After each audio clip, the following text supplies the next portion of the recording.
Go for it. Aloha, snack bar, everyone. It's the one, the only V, the Gorilla Economist, coming to you live. The Senor Silverback, the Monkey of Mayhem, with none other than the Denizen of the Deep, the Uncanny One, the producer extraordinaire, the partner, the one half of this dynamic duo, CJ. And we're together on another Mornings with V and CJ. CJ, good morning, buddy. How are you? I'm doing great. How you doing, V? I'm doing fantastic, dude. There's a lot of crap going on. My God, where do we begin? Yesterday was amazing to watch The Hill and the amount of disinformation. Ugh. Disinformation coming out about what happened, who knew what, when. Of course, you have the political establishment that are completely going over the top, calling for hearings, calling for impeachment. They're going nuts, V. Mm-hmm.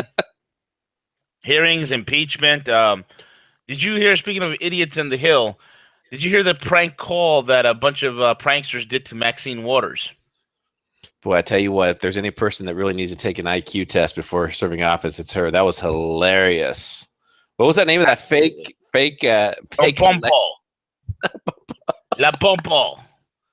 The guys were like, "Did you hear that Putin invaded the land called La Pompo? He interfered in their elections." And she's like, "Oh, we need to do something about that. Was it a Russian hack? How did they do it?" You tweeted that out yesterday, correct? Yeah, man, I really did. It just shows you the level of stupidity of these people. It's, and these are the people that are calling the shot. These are the people that are just morons, man. Just complete morons. I can't. I don't know where to begin. Anyway, let's talk about the truth of Flynn, baby.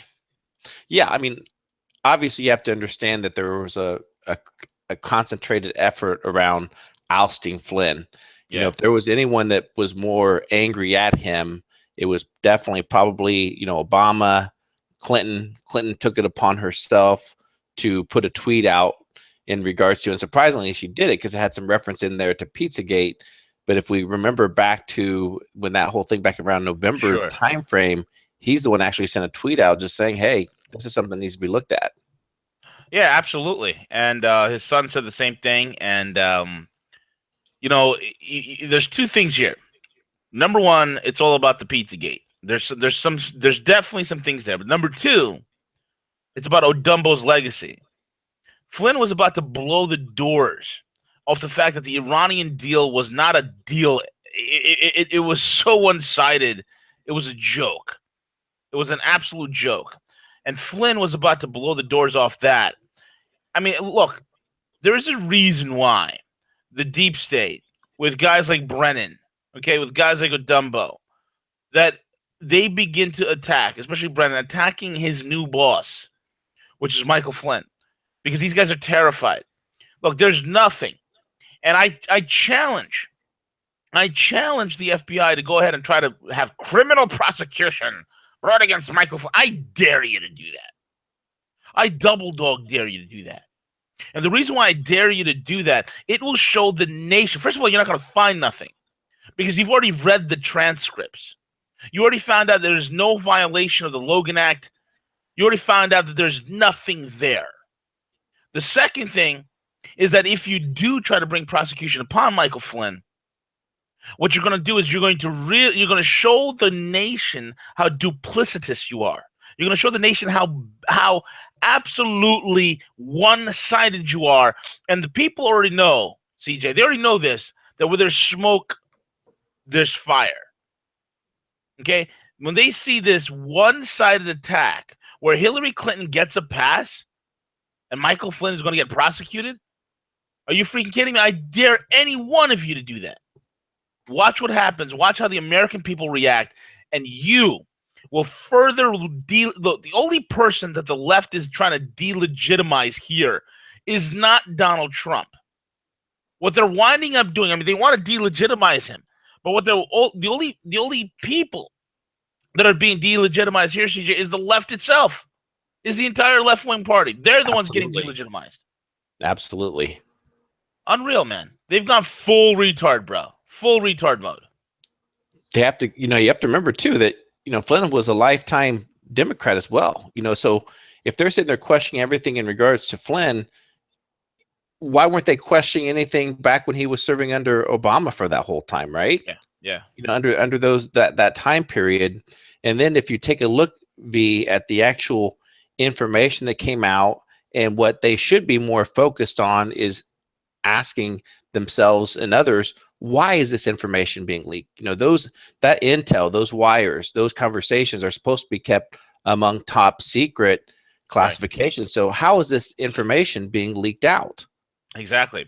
Absolutely correct, man. And no one's asking that, because you know what? There's a lot of things that people are not looking at. There is an all-out war, man. I mean, there's no. I said it yesterday when James was on.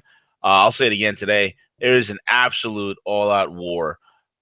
If people want to get involved in politics, if people want to teach these lefties what to do, okay, or teach these lefties their lot in life at this point, now's the time to get involved. Now's the time to do it.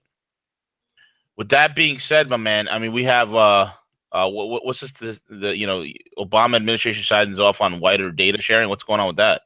Yeah, so kind of interesting enough leading up to this entire time period.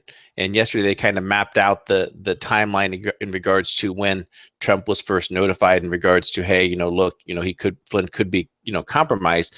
But leading up to that, Obama did something in his last few days, where he completely allowed a wider data sharing among the NSA to various FBI, different organizations in regards to them actually gaining intel from U.S. citizens, and obviously enough, that's supposed to be kept, confidential, under top secret. You have to, get a subpoena in order to, request that information from the NSA.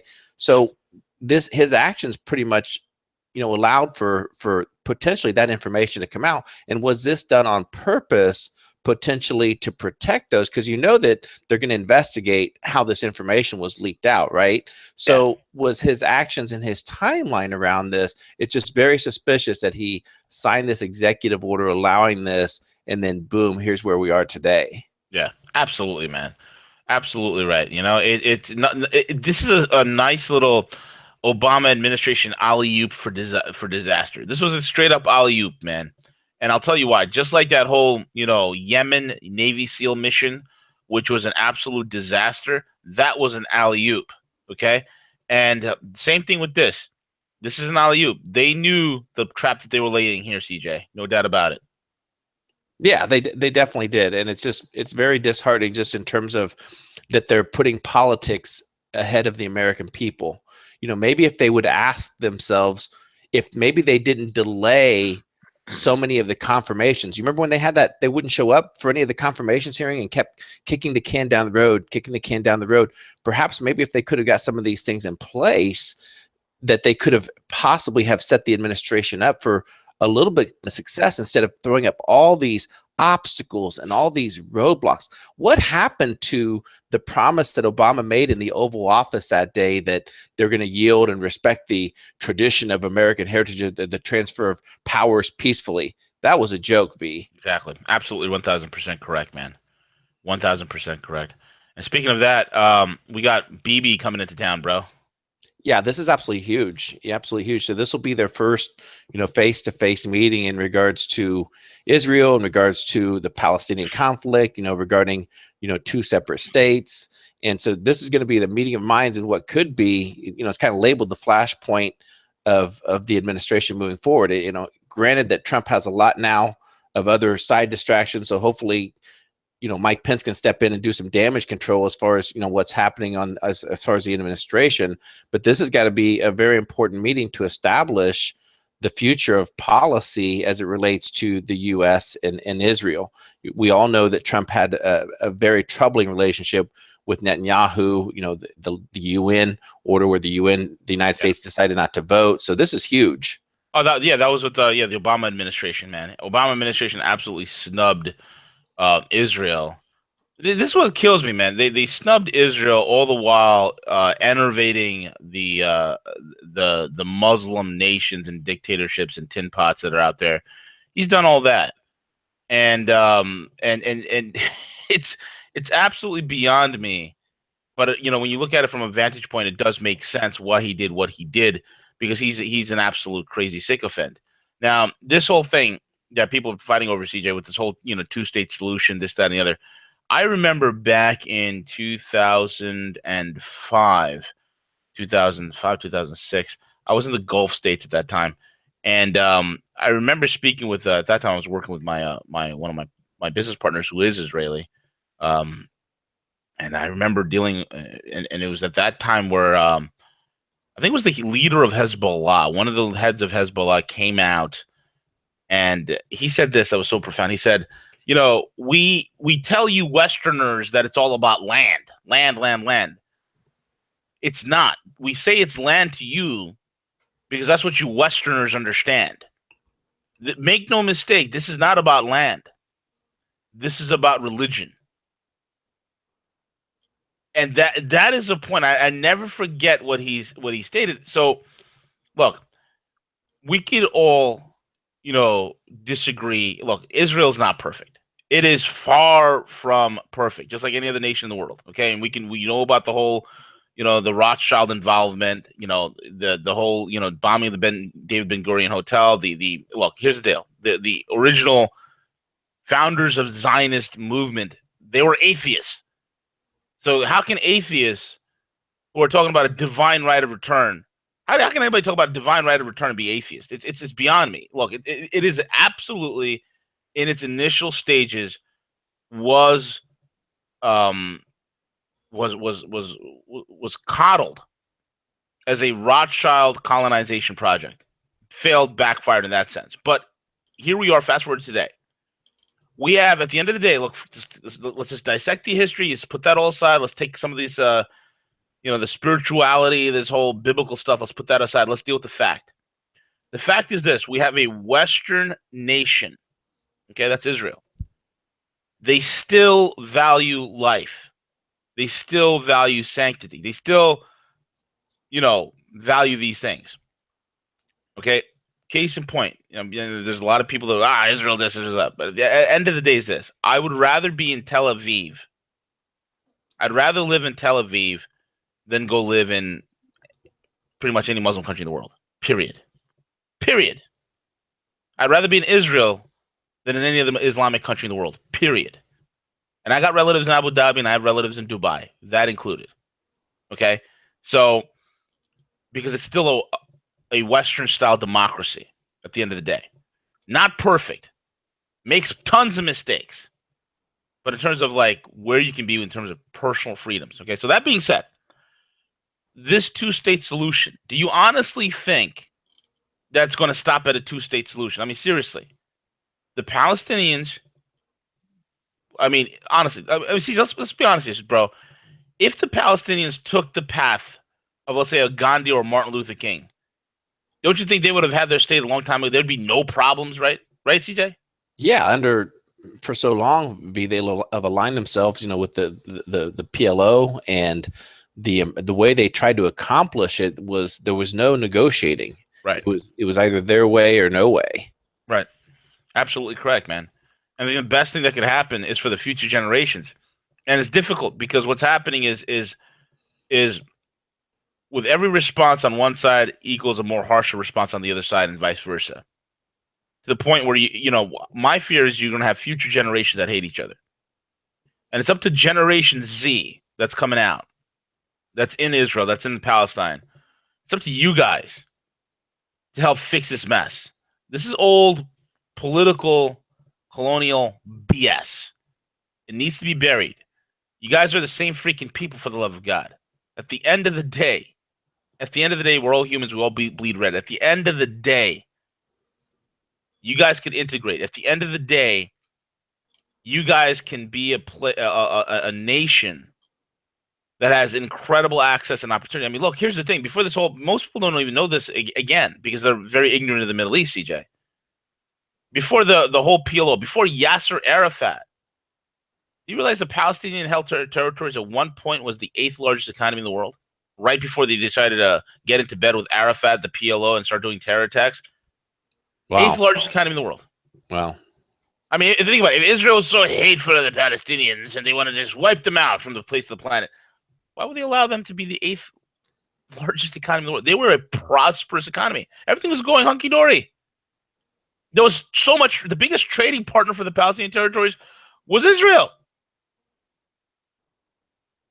It's crazy the situation is over there. It's a mess now, CJ. It's a globalist mess, and this is what happens when you have crazy globalists, intelligence operations, the deep state, and nut job Islamic terrorism running rampant. This is what happens, and then Zionists on top of that. It Yeah, creates just a cluster F, a giant cluster F, CJ. no, you said it very well, V, and it falls back to the past several years of U.S. intervention in the Middle East, and so here's Israel looking at it from a standpoint that, okay, do I fall in line at some point? Because if I don't, I know that the funding and everything else is going to discontinue. Who else could they align themselves with other than the United States and participating in some of those activities that we know that they were doing in regards to Syria and everything else? So they are a Christian nation, and they're one of our allies in the Middle East. Are they doing some great things? Yeah, I think in terms of medicine and some of their advancement that they're doing there, they are doing some great things, V. But in part, the two-state solution in itself, they're going to have to come together and effectively negotiate something. And for us to utilize the UN to accomplish that, that doesn't make any sense at all. Right, absolutely right, bro. Absolutely, 100% right. It's crazy nonetheless, man. So what's the next thing on the radar, brother? Well, it looks like some Japanese banks are going to be again investing with Bitcoin in Bitcoin.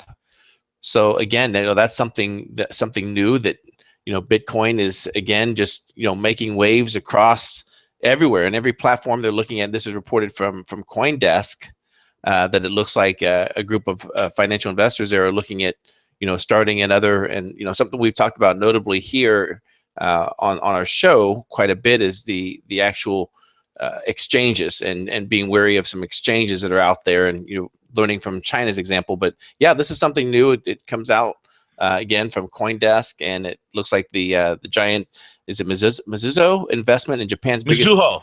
That's one of the big ones. That's like Japan's Goldman Sachs right there. So in what could be the biggest Bitcoin exchange. Mm-hmm. It's going to be big, man. It's look, the Japanese governments have already recognized Bitcoin as legal tender. They've already recognized it. So the next step is this, CJ. The next step is more people using it. Look, Asians are much more. If you look at the Bitcoin market, the Asian countries, man, they are jumping all over Bitcoin. They're more tech savvy than us. I mean, look, people don't realize this. This whole Apple Pay thing, right? Like, look, today, I had to give like 6 vials of blood, so I'm like drained. I don't know what they're going to use the blood for. Probably a research project to clone half human, half ape hybrids. That's what I'm thinking. So I'm on the way back. I grabbed Dunkin' Donuts, which I don't do. Now I hear Dunkin' Donuts, for the sake of brevity of time, I hear Dunkin' Donuts has a dark roast. So I'm drinking Dunkin' Donuts dark roast while I'm doing this show, and quite honestly, it's delicious. Their coffee is good. Their coffee is good, V. Yeah, I'm surprised this dark roast is actually very tasty. And I paid it with my Apple Pay. So boom, pop my iPhone on the thing, paid them out the door. No worries, right? No muss, no fuss. But that technology has been around since the 90s in Japan. You go to any vending machine, you're paying it through your cell phone. They've had NFC going back way back then. We're just getting onto it. Do you see what I'm saying? So when Japan, it's the Asian culture so much more tech savvy than us. I remember like traveling to Southeast Asia, visit some of my cousins and some relatives here and there, and these guys are watching this is like the early 2000s, man. Okay, early 2000s, maybe like 2007. The iPhone just came out. I had like cousins of mine that were like watching the World Cup on their 4-inch screen at that time, which was huge. I mean, he had a 4-inch screen. Right. We're like, oh my God, what is this? A 4-inch screen LG phone, watching it live on the internet on their smartphone. And I'm like, what the hell? We don't have anything like that here. At that time, the iPhone couldn't even run Flash, I'm like, what in the world? So they are much more tech savvy than we are. And these people are all about, Bitcoin and jumping into Bitcoin and utilizing, fintech and all that other good stuff, man. It's awesome, bro. Yeah, it's great stuff. It really is. It's very exciting, the future of Bitcoin and the direction that it's going. V. Absolutely, bro. And we got, Ken Shorter wrote an awesome article on roguemoney.net. The central bankers are losing control, huh, CJ? Yeah, I think this is what it all falls back to. Be I think that this is the political establishment in DC. This is their biggest fear, right? That that they know that the administration is going to be looking at a lot of things, and in regards to the Fed and their unchecked money printing the last several years, it has pretty much put our economy and our debt where it is today. Yeah, absolutely, without a doubt. It's a serious issue. If you guys are going to read the article, go to roguemoney.net. Ken has a great article out. And he also got a little interview out with Danielle DiMartino Booth, which we will be interviewing her soon as well. And with that as well, CJ, like, what's going on with the Sandusky arrest, man? Is that big? It looks like it's starting to be a big thing there, huh? I didn't quite understand the arrest and the implications of it until I started digging a little bit deeper. And the Russia Insider has a great article that put out in regards to the late, not the late, he's still alive, Sandusky's adopted son. Yeah. And when you start digging a little bit more into it, you come to find out that the Sandusky family had a high level charity, if you will, and it was directly tied to the Clintons. Ah, and, yeah, bingo, yes. God. Oh, so in regards to this charity that the Sandusky had, they actually served close to 400,000 low-income children across the state of Pennsylvania. 400,000. Yep. Yes. And it's being alleged, and you remember we discussed this in regards to that judge was actually protecting Sandusky at the time, and people kept wondering why was this a concentrated effort of his adopted son, that they were actually using the charity as a cover, and in fact peddling these kids out to pedophiles. Oh, 1,000%. And this is Sandusky's adopted son? That is correct. Okay, so he's probably been molested himself. Most probably. Well, exactly. That's basically where what it's stating is that again, this charity, it's ties to the Clintons. Yeah. And so whenever they state that Pizzagate is very much back on, should just say PG instead, so that way we don't hit the filters. Yeah. Let's talk about PG. Yeah, PG. PG, and again the implications that are coming forth. So again, it's starting to come, it's going full circle here. So now we are seeing some people that are actually being arrested, the direction that it's going, and then also being in regards to Ben Swan. I wanted to give a quick update. He ran that article. He actually came up and asked why PG wasn't being discussed. And shortly after that, he was kind of taken off the air for a little bit. He was taken off the air. Some of his social media posts, some of his sites, he was saying that this site's going to be coming down. He was supposed to be airing he actually put out a fundraiser to help fund it, and he was going to do this huge study, this information in regards to almost like a documentary of ISIS, and talk about how ISIS came together and everything. And it's been scratched since then. He told his supporters that, listen, I'm going to go ahead and issue a refund for it. But it's just kind of interesting, the timing of it, how he was the one that brought PG back to life, if you will, and now we're seeing some of the arrest and everything that's coming out. And then Hillary tweets out regarding Comet. It was interesting to see her tweet. But yeah, I think that there's going to be more things happening in regards. What goes around, Comet's around. Exactly. So there's going to be more things happening. And again, I think that they may have very well, as James, the Russian analyst, told us yesterday, with if they think that Flynn is done here, he's not. You're probably going to see him, behind the scenes, do some more activities to bring some of this out. And he's in the military. This is someone that you do not necessarily just think that you're going to mess with and they're going to go away. No, 1,000%. He's a badass. Michael Flynn's a badass. You think he's going to go quietly into the night? No. Look, here's the deal. the Satanists, the leftists, the nut jobs, the pedos, they might be celebrating and circle jerking each other with some PG sauce. You know, they might have some pizza sauce and they're circle jerking each other with it, bathing themselves in it while they're smacking each other in the face and giving each other high fives. But let me tell you guys something. It's coming. It's out. The genie's out the bottle, and it's only a matter of time, CJ, before this whole thing unravels. Look, Sessions is doing his thing. Give it time. There's a lot of people that are already saying, I mean, I've read articles already. Oh, that's it. Trump administration's over. Michael Flynn is out. It's the end of it. And like, James, the Russian analyst buddy, the Saker, which I love the Saker. I think he's a phenomenal researcher, great writer. I want to interview the guy. I want the guy on the show. He's awesome. But I disagree with his latest article as well. It's not over. Just because you have Flynn out doesn't mean it's the end of the world, number one. Number two, there are so many things, counteroffensives that are occurring right now. And here's the deal, guys. I'm putting together a research report, and that it will be up. Because what happens is something is so freaking deep. The more I'm writing, the more links I'm seeing, the more intel that I'm seeing that's coming out. And I'm getting some very key pieces of intelligence that I'm putting together. And I'm looking at this whole entire thing, guys. I'm saying to myself, my God, there's not a place where you can turn the spade and you see a Clinton, you see a Soros, you see some very key public figures that are involved in all sorts of deviant malarkey. That's what's going to come out. The left they think to themselves right now. I'm not even talking about the left. I'm talking about these extreme lefto nonsense, the globalists, the sycophants, the deep state, the cabal.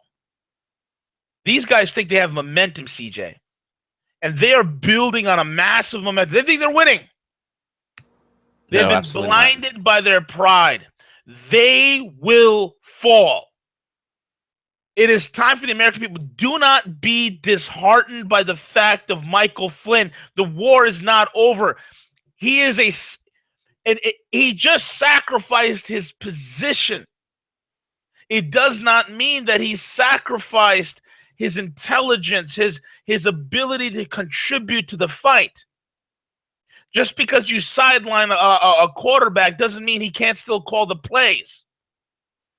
He can't comment on what he's seeing on the field just because he's sidelined. And that's what people need to. This is a psychological war. You have to understand the media and some people in the alt media who just don't get the big picture are already writing things off as a defeat, as a setback. There is no setback. Truth will march on. Globalization is dead. The New World Order is over, and the wall will be built, CJ. That's Absolutely. What I got to say. No, that's great. I completely agree. There is a war going on right now, V. And 1,000%. there's a war going on right now, and there's going to be a lot of bad information that's going to be coming out. They're going to be using the media. They're going to be using these MoveOn.org, these movements that are going to try to disrupt town halls. They're trying to disrupt meetings, everything that they can right now to create enough havoc to try to wreck this administration. It's just flat out, just they're almost labeling them enemies of the state would be appropriate. Yeah, absolutely right, man. And who do you think this leaker is? Who do you think this a-hole leaker is that's in the White House, bro? Well, there's a lot of signs point to it, V, that no other than the former Republican, former Republican twat. Yeah. So there's a lot of information going on right now that some of the things that he's doing and some of his actions that he's taken are, calling him into question in regards to, his previous the one that's leaking the information. We find out that he was the one that potentially may have undermined some of Trump's efforts. This is starting to be discovered right now. So it's going to be interesting to see exactly what happens with him in the next couple of weeks. Yep. Absolutely, man. I think it's Priebus is definitely part of it. I think there's some other leftover Clintonistas lurking in the apparatus mechanisms that are in the White House and in government that are also part of it. The neocon, neoliberal base that's a part of it. And I'm telling you right now, what did we say that he's bringing Priebus in? Because he's going to probably fire him in about a month or two. Right? Right. Exactly. Here you go. Here you go. He's going to make that makes Bannon the de facto chief of staff. Full power. Full power. Absolutely. Absolutely. What a hell of a time to be alive, CJ. It is. It's just amazing. God, man. Just it's truly amazing to think of the time that we're living, everything that's occurring. Be just truly amazing. Oh man, it's unreal, bro. It's unreal. It's unreal. And Donald Trump just tweeted out, thank you to Eli Lake of Bloomberg View. The NSA and the FBI should not interfere in our politics, and it's a very serious situation for the USA. This is exactly what James, the Russian analyst, was speaking about yesterday morning. With that being said, CJ, we're at the end of the program, my man. Absolutely. That was quick, but lots of information. But again, it's a very exciting time to be alive. Make sure you stay tuned. Check out roguemoney.net. Our contributors are working very hard overtime to go through and try to filter out to bring you the most accurate information up to date. And then more importantly, share that. Share this channel. Share roguemoney.net with your family and friends. Yep, absolutely. And with that being said, guys, again, subscribe to us through your love and support for us, and also support. You can support, also our sponsor. If you have any debt, you're feeling the pressures of collections agencies, this, that, and the other. Contact my guys at myfreedomnow.us. Myfreedomnow.us. These are the debt elimination experts. Book a call with them, and you might even have me call you. With that being said, CJ, we're over and out. And hump day later today, so stay tuned. Take it away, CJ.